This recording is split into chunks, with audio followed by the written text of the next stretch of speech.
Guys मैले चाहिँ अब है रोड क्रस गर्ने बेला आयो।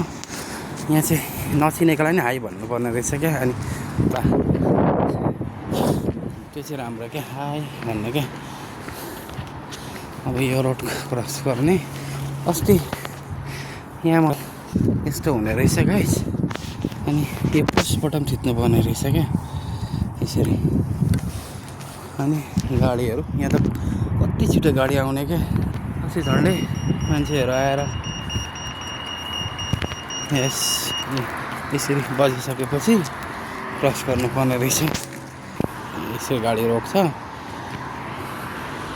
यसरी। अब यो साइडबाट जाने हो। आधी उधी त आइसके,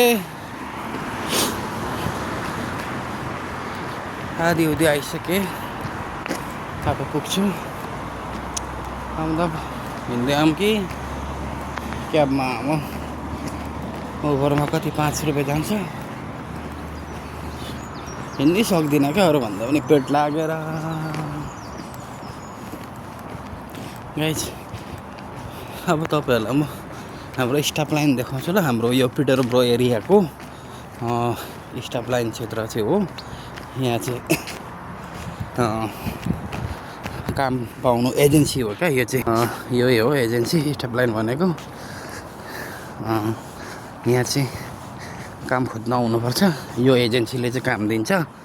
अनि मोस्ट अफ अरू ठाउँमा भन्दा यहाँ काम पाउँछ। जस्तो हामी नेपालीहरू चाहिँ कस्तो हुन्छ भने अब अनएजुकेटेड, अब हाम्रो अनस्किल्ड हो नि त हामी नेपाली वर्करहरू। अनि यहाँ चाहिँ अलिकति छिटै नै पाउने के। जस्तो अनलाइन भर्न आउँदैन कतिजनालाई होइन, आफूलाई नै दिने।